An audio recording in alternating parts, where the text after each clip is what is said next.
Next on Currents News, the polls are open and Americans are casting their ballots in the midterm elections. A lot is at stake and we have team coverage. I'm Tim Harfman in downtown Brooklyn, and I speak to Brooklynites about the midterm elections. Hear what they had to say coming up.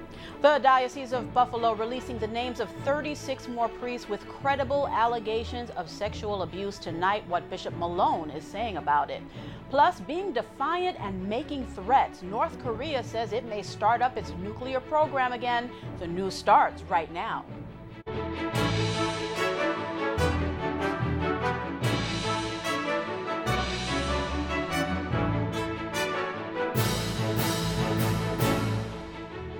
Good evening, everyone. I'm Liz Faublas. Will tonight's midterm election prove to be a big upset, much like the presidential election of 2016? Republicans are in danger of losing control of the House. Key gubernatorial races may signal what's to come in 2020. From the issues important to Catholic voters to the latest on what's happening at the polls across the country, we have team coverage, and we begin with Karen Kafa.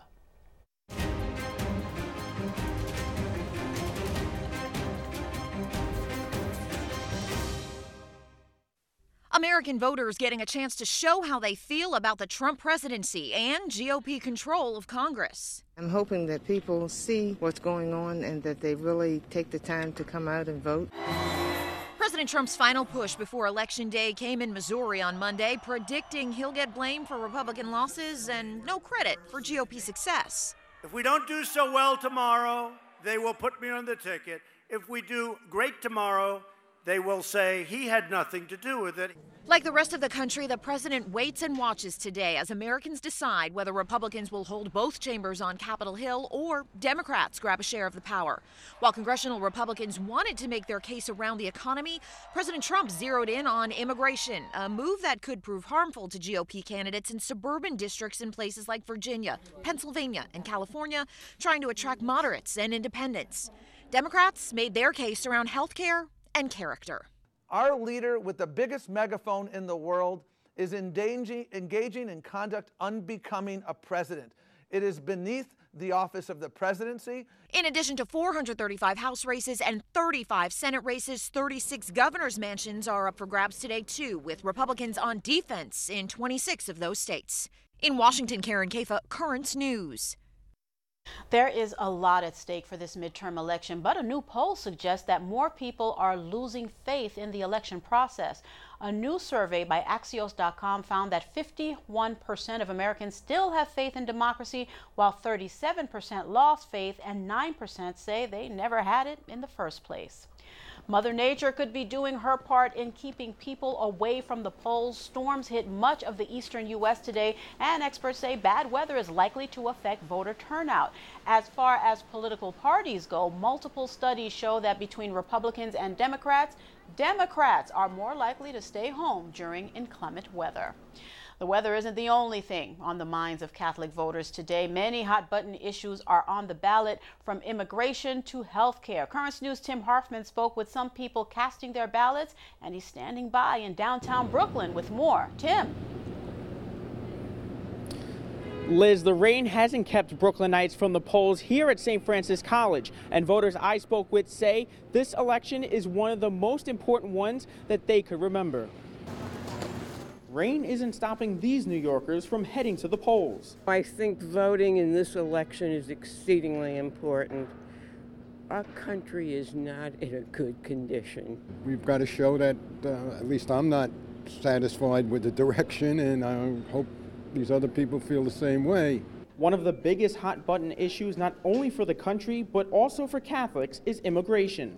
We are a country of immigrants. We can't brush them away from our borders. I think it's important to protect immigrants that come into this country. Obviously, we can't let 100,000 undocumented people just come into the country, but I think there has to be some legislation that'll give people a chance and yet guard our security. Another issue on the minds of voters, health care. I do think it's something that access should be expanded. If the Republicans and the Democrats could get together, they could come up with some improvements. It's not perfect, for sure. All 435 seats are up for election in the House. Democrats need at least 24 seats to take control. In the Senate, 35 seats are up for grabs. The Democrats need at least 2 seats to win majority in the chamber. Some of the major races in New York includes Republican Mark Molinaro challenging Governor Andrew Cuomo. Cuomo looks to win a 3rd term. I don't always agree with Andrew Cuomo, but I voted for him today. Meanwhile, Attorney General Letitia James faces Republican Keith Woodford. In the race for state comptroller, Thomas DiNapoli is against Republican Jonathan Trichter, and Democratic Senator Kirsten Gillibrand faces re-election against Republican Shel Farley. Voters say regardless of where you stand on the issues, you must cast your vote.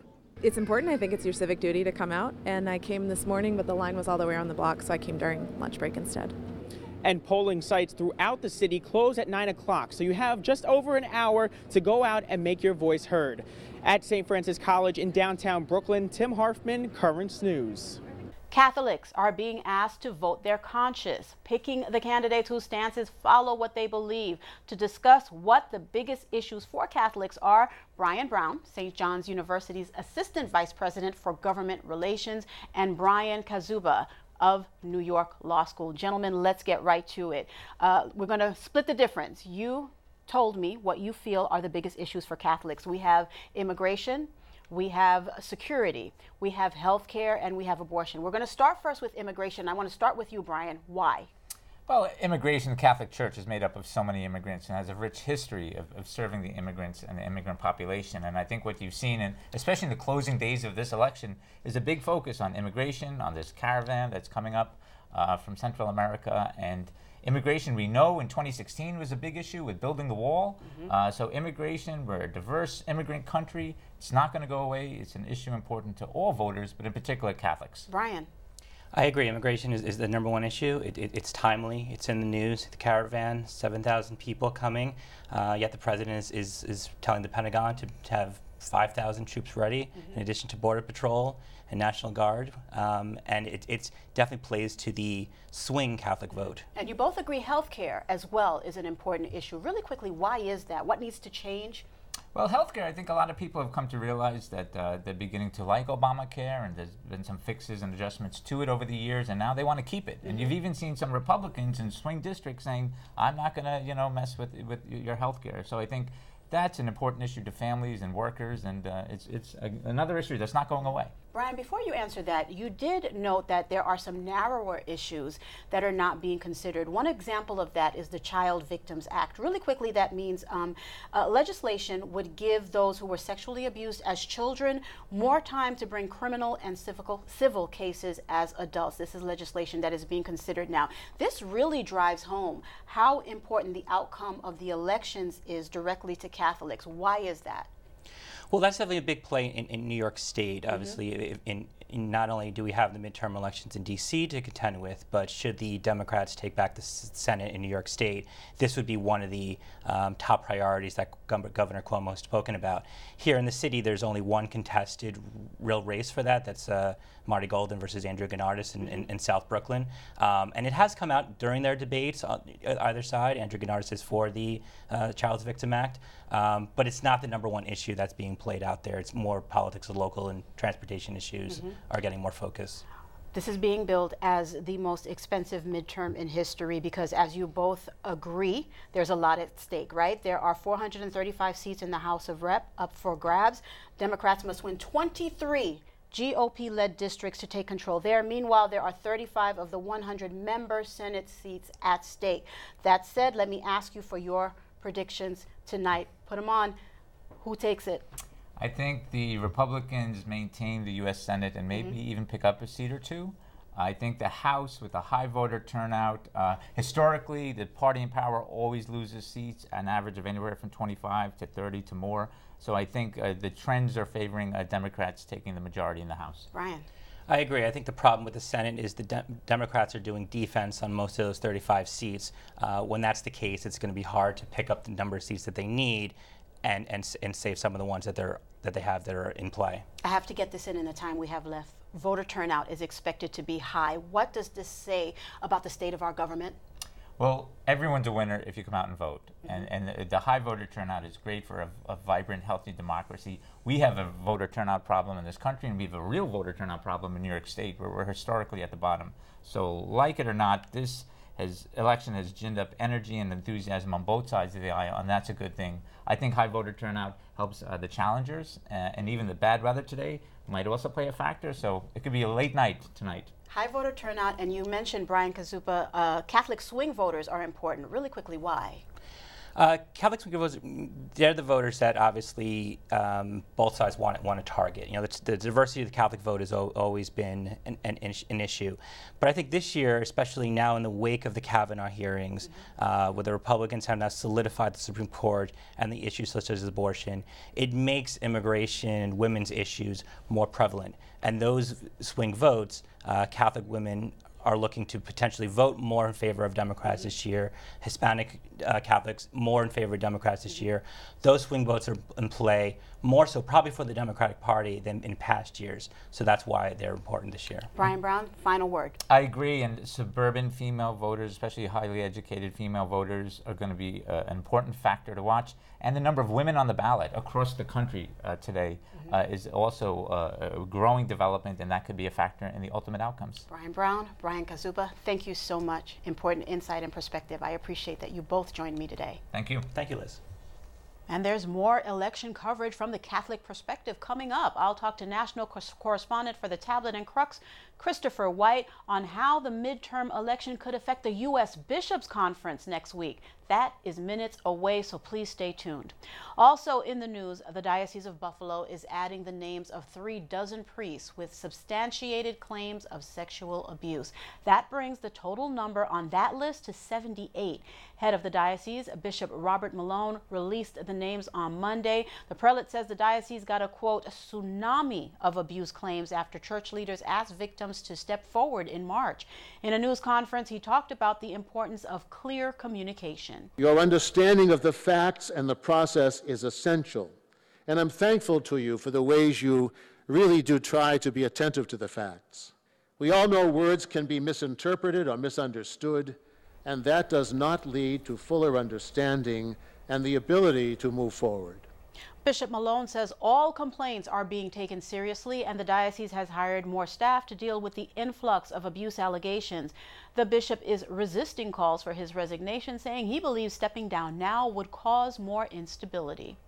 Pope Francis is warning that cover-ups will not be tolerated. Today, he brought that message to a meeting of bishops in France, the Holy Father urging them to implement a zero-tolerance policy against known abusers and calling on them to, quote, welcoming and listening to victims, end quote.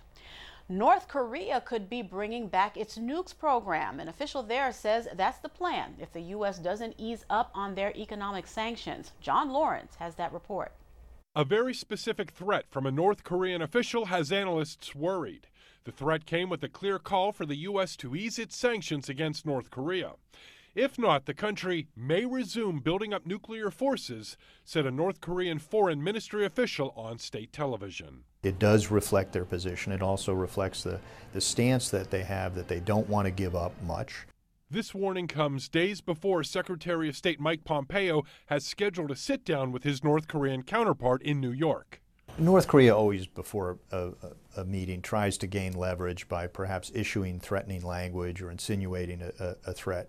You know, that said, we don't want to just dismiss it as negotiating rhetoric. Analysts say North Korea could once again work on long-range missiles that may be able to reach the U.S. If they do test, everything will come to a halt and we're really back to where we were a year ago. That's back to when there were talks about a possible U.S. missile strike against North Korea if Pyongyang didn't tone down its behavior. Another factor in this potential situation, Tuesday's midterm elections. Experts say North Korea is paying close attention. They want to see how much the incumbent in the White House, does he have support? I think they're looking for whether President Trump gets weakened or not. John Lawrence, Currents News. The United States has officially reimposed all sanctions on Iran. The sanctions had been lifted after the 2015 nuclear deal. Iran's president calls the move illegal. The Trump administration hopes the sanctions cripple Iran's oil, shipping, and banking industries in an effort to strong-arm the country into changing its behavior and accepting a new deal. Iranian Foreign Minister Javad Zarif issued a warning. We have weathered difficult times in the face of 40 years of American hostility, relying solely on our own resources. And today, we and our partners across the globe will ensure that our people are least affected by this indiscriminate assault in the economic warfare that directly targets the Iranian people. Zarif says that the United States would be better off addressing the catastrophes and crises he believes Americans have engineered in the Middle East. There's a lot more news headed your way. Will the midterm elections have an impact on the upcoming meeting of U.S. bishops in Baltimore next week? National correspondent for the Tablet and Crux, Chris White, is here to talk about it. Drastic measures for tough times, what many Jewish people are doing to protect themselves in the event of another synagogue shooting. And later, they're living double lives, the remarkable story of two sisters who both gave birth at virtually the same time. And an important programming note to share with you. Currents News will be moving to new time slots. Starting Monday, December 3rd, the news will air a half hour earlier at 7 p.m. right here on NET. Reruns will air at 10 p.m. and then the next morning again at 7:30 a.m. So mark your calendars. We'll be right back.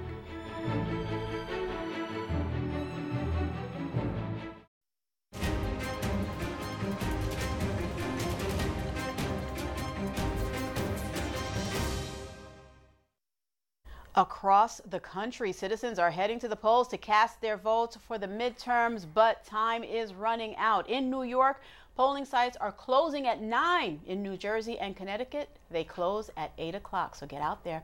This Sunday, the United States Conference of Bishops will meet in Baltimore for their biannual meeting. Many are asking if today's election results have any impact on the bishops' agenda. National correspondent for the Tablet and Crux, Chris White, joins us now. Christopher, you have described the relationship between U.S. bishops and both parties as being complicated, now at least up until today, right? What would be the most ideal outcome tonight to kind of maybe just shift that dynamic a little bit? Well, Liz, you know, Catholic bishops are in a very difficult place when they talk about politics, right? Because they try to talk about principles and stay out of partisan turf battles. So I think, you know, if most Catholic bishops had their way and could sort of wave their magic wand, they'd like to see a lot of the Republican candidates probably become more opening and welcoming to migrants, and they'd like to see a lot of Democratic candidates welcome pro-lifers and make more room in the party for them. Now, of course, that's not the reality, and so what Catholic politicians have to do is say, where can we sort of be savvy and find common ground to work together to advance the principles that we do care about? I want to reference your latest article, Christopher, in one paragraph that really stands out as an example of just how important this election presence is in the election. You write, some of the closest watch races will pit Catholic candidates against one another. In others, it will match up candidates that represent dramatically different stances on issues that test core Catholic values. My take on this basically is no matter how you look at it, you can't ignore how much is at stake today for Catholics, correct? Huge issues for Catholics in this election. I mean, you have the president who has made migration a centerpiece of his campaign when he's been out on the campaign trail, you know, campaigning on behalf of Senate and House representative candidates. You have, of course, the right to life issues and abortion, which a lot of these candidates, you know, have very strong opinions for, either for or against. That's of deep concern to Catholics. Healthcare. So these sort of top issues at the surface are among the most important to Catholics. And I think we're going to see, you know, across the board at the ballot box, and as the results come in tonight, Catholics, you know, cheering some issues and others being disappointed on. We know that the USCCB puts out a statement for each election talking about faith and voting your conscience. Is it even possible to frame an official hard and fast Catholic voting guide? I mean, as you know, Catholics tend to vote their politics rather than official church teaching. You know, there are multiple studies out there, Liz, that show that no matter how often someone goes to Mass, at the end of the day, when they step into the voting booth, unfortunately for Catholic, leaders, they're probably just going to vote their politics rather than with their faith. So this sort of idea of a Catholic vote is a bit mysterious and sort of a misnomer most of the time. That being said, of course, we do see sort of, Catholics that attend Mass more regularly tend to be more welcoming toward migrants. Catholics that attend Mass more regularly, they tend to have stronger pro-life views. So it's not to say that going to Mass isn't going to influence one's politics. It's just a question of how much that actually transfers over into the polls. All right, Christopher, thank you. A lot of good information there. Tomorrow on Currents News, I'll be joined by Dennis Paus, the Director of Communications for the New York State Catholic Conference. He will tell us more about how the church will be impacted by tonight's election results. Facebook is taking action against election meddling. The social media company says it removed 30 suspicious pages after being contacted by law enforcement. Officials suspected the accounts were linked to foreign entities. Almost all the pages associated with the accounts were in French or Russian. Hundreds of Jewish people are heading to the gun range following the Pittsburgh synagogue massacre. A defense academy in Pennsylvania that offers Israeli tactical shooting techniques has been inundated with requests. The academy held a one-day course dedicated to synagogue shooters. The synagogue shooting in Pittsburgh on October 27th is the deadliest attack on Jews in United States history. Parishes throughout the Diocese of Pittsburgh are planning to take up a special collection for the 3 Jewish congregations that worship at the Tree of Life Synagogue.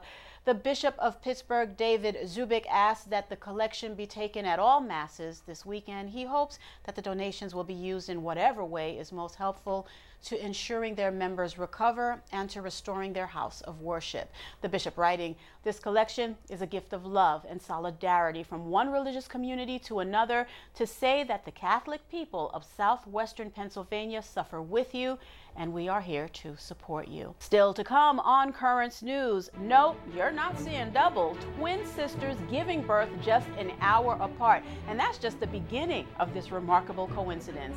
Plus, my new season of The Other 99 Times debuts tonight. I'll tell you who my first guest will be right after this break.